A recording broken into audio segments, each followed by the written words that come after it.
घर की औरत पार्ट 2। मीना याद है ना आपको, जिसके ससुराल में ससुर और पति कैसे उसका और उसकी सास का अपमान किया करते थे। वैसे तो मीना को नौकरी की इजाजत मिल गई थी, लेकिन मीना ये क्या है? खाना अभी तक नहीं बना। कब से मैं यहाँ बैठा हूँ कि नाश्ता कर लूँ। बस 2 मिनट, वो ऑफिस की एक ईमेल करनी है। तभी ससुर जी आ जाते हैं। मैंने कहता था जिस दिन ये फीमेल ईमेल करने लगेगी घर नहीं चलने वाला। तभी सास हाथ में नाश्ते की प्लेट ले आती है। ये लो, सभी उपमा खाओ। गर्मा गर्म स्वादिष्ट उपमा देखकर, वाह माँ जी, 2 मिनट में ये कमाल, क्या बात है। वो आता है ना रेडी टू ईट वाला पैकेट, वही बनाया है। स्वाद बता बहू कैसा है। कल तक जो बीवी पति के नाम से ही कांपती थी, बहू के आ जाने के बाद कैसे उड़ रही है, ये देखकर ससुर जी को आ जाता है गुस्सा।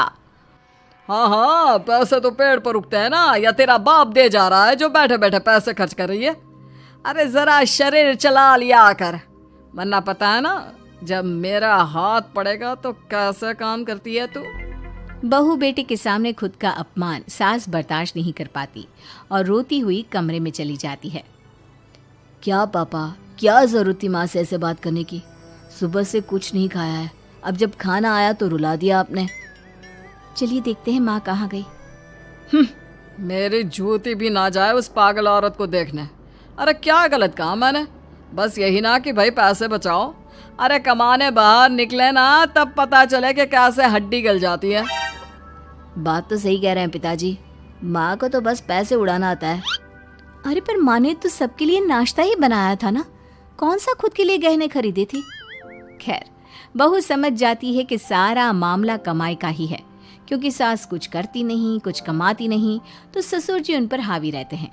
फिर क्या था, अब थी बारी बहू की। माँ जी, दरवाजा खोलिए, देखिए मैं उपमा लेकर आई हूँ, गर्मा गर्म खा लेते हैं। सास कमरा खोल देती है। सामने खड़ी होती है बहू, हाथ में उपमा की प्लेट लेकर। बहू सास की सूजी आंख देखकर समझ जाती है कि मामला गड़बड़ है। वो बात पलटते हुए कहती है, माँ जी वो आपकी काली साड़ी पर काला ब्लाउज है ना, वो प्लीज मुझे दीजिए।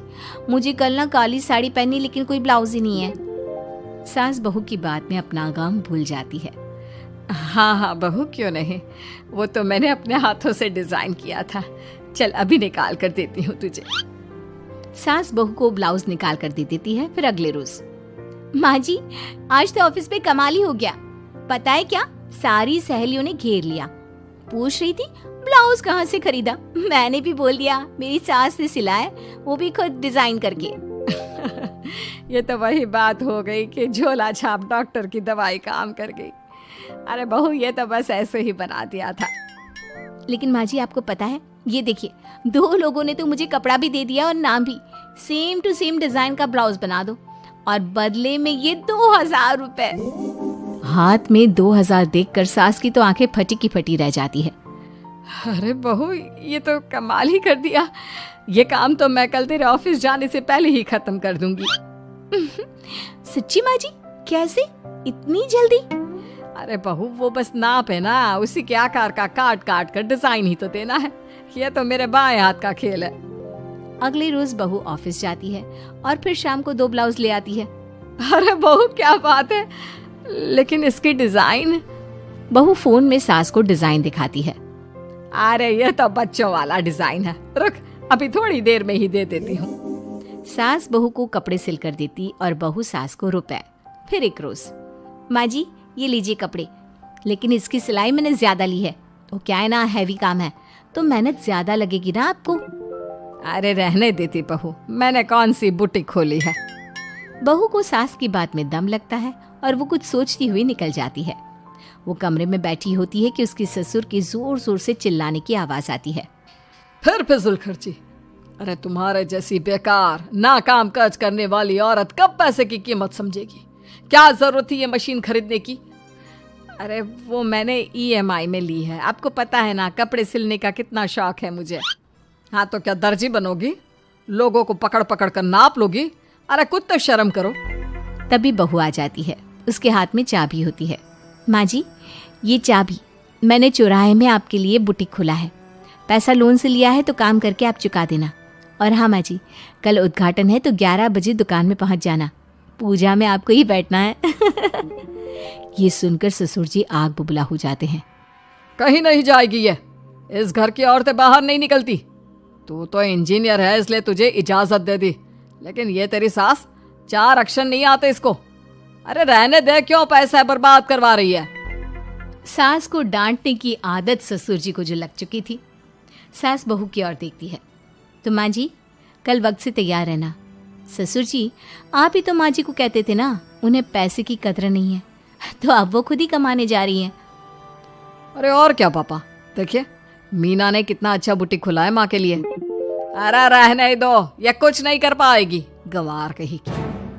ससुर की रजामंदी ना होने के बाद भी सास काम करती है, लेकिन ससुर भी ससुर होता है। एक रोज सास देर से घर आती है। कहाँ घूम रही थी? या कोई वक्त है घर आने का? घर का ठेका क्या आप मर्द लेंगे? अब लगोगी रसोई में, क्योंकि तुम्हारी बहू रानी भी नहीं आई अभी तक। पापा आज बाहर से ही मंगवा लेते हैं। आज बहुत ज़्यादा काम था, किसी की शादी का पूरा कपड़ा सिलना था। कल उन लोगों की ट्रेन थी, खुद बैठकर काम करवा कर गए हैं। बहू ये पैसे हैं आज के गल्ले के, ज़रा संभाल ले। ससुर देख रहा होता है कि कैसे कल तक जिस औरत को वो बुरा भला कहकर डरा कर रखता था वो आज उससे ज़्यादा कमा रही है। देखते हैं कितना दिन कमाती है। ससुर अब रोज़ कोई ना कोई ऐसा काम करता जिससे सास का काम बंद हो जाए। फिर एक दिन, हे भगवान 10 बज गया, बुटीक खोलने का वक्त हो गया है, लेकिन ये मेरी साड़ी, इस पर ये क्या गिर गया? पता नहीं किसने क्या डाल दिया, अब क्या करूं? सास दोबारा अलमारी से दूसरी साड़ी निकालती है, फिर उसे प्रेस करती है और किसी तरह बुटीक पहुंचती है जहां पहले से ही कस्टमर खड़े होते हैं। अरे क्या हो गया? लगता है काम चल गया तो मैडम के भाव बढ़ गए। पता है इस धूप में पिछले आधे घंटे से खड़े हैं, पता होता तो वो बगल वाली शॉप में ही दे देते। अरे अरे माफ़ करिएगा, वो क्या हुआ ना, तैयार होकर निकल ही रही थी कि साड़ी में सॉस गिर गया। दोबारा साड़ी चेंज की तो आप आई। ठीक है, लेकिन अब आ गई है तो ज़रा जल्दी से कपड़े दे दो, हमें जाना है। सास को कस्टमर की बात बुरी लगती है, लेकिन क्या करती, वो जल्दी से सभी को सारा सामान देकर विदा करती है। सारा दिन काम करती है। वो निकल ही रही थी कि एक कस्टमर आती है। जी वो मेरी साड़ी है ना शादी की, उसका लहंगा बनवाना है। हाँ हाँ क्यों नहीं, बनवा लो। शादी की साड़ी के साथ इमोशंस जुड़े होते हैं। बिल्कुल सही बोला आपने, परसों मेरी शादी की सालगिरह है तो ज़रा बना देना। अरे नहीं, इतनी जल्दी कहाँ तैयार होता है शादी का लहंगा, कम से कम 4 दिन तो। देखिए आप 2 दिनों में जितना कमाती है ना वो मैं आपको 1 दिन में दे दूंगी। बस मेरी ये शादी की साड़ी का लहंगा बना दीजिए। सास को भी अब पैसे की लालच आ जाती है। वो सोचती है कि वैसे भी कोई अर्जेंट काम नहीं है तो वो मैनेज कर लेगी। अब ठीक है, नाप दे दीजिए। औरत नाप देकर वहाँ से चली जाती है। सास सोचती है कि घर जाकर रात में काम करेगी। ये सोचकर वो उस औरत की शादी की साड़ी घर ले आती है। वाह, अब काम घर पर भी ले आ रही हो। हाँ लेकिन घबराइए नहीं, घर के काम में कोई असर नहीं होगा। सास घर का काम करती है, बहू के साथ खाना बनाती है, खिलाती है और फिर क्या बात है सासू माँ, बड़ी जल्दी जल्दी काम कर रही हैं आज। सास बहू को सारी बात बताती है। क्यों माँ जी, इतनी भी क्या मेहनत करना? अरे बात सिर्फ पैसे की नहीं है, बल्कि उस बेचारी औरत की इमोशंस की भी थी। ये उसकी शादी की साड़ी है ना। ससुर पास खड़ा सब सुन रहा था। अब देखो, बहुत काम करने का शौक है ना, कैसे भरे बाजार तुम्हारी दुकान खुद तुम बंद करोगी। जब सास पूरी रात काम करके सुबह लेटती है, मौका देखकर ससुर कैंची से साड़ी को काट देता है। अगली सुबह, चलो कल आधा लहंगा सिला था, आज पूरा करके शाम को ही उसे उसका लहंगा सौंप दूंगी। लेकिन ये क्या, सास जैसे ही लहंगा उठाती है, लहंगा तो फटा होता है। वहीं ससुर छुप कर सास को देख रहा था। हाय रे, ये किसने किया? ससुर छुप कर हंस रहा था। बहू देख लेती है और ससुर के पास जाती है। पिताजी, आपसे ऐसी छोटी हरकत की उम्मीद नहीं थी। आप खुद ही दुकान बंद करेगी। ससुर वहां से चला जाता है। सास भी वहाँ आ जाती है। वो समझ जाती है कि उसके पति ने ही साड़ी पर कैंची चलाई है। लेकिन फिर शाम को, जी वो मेरा लहंगा तैयार हो गया? हाँ जी, मैं तो कहती हूँ कि आप एक बार लहंगा पहन कर भी देख ले।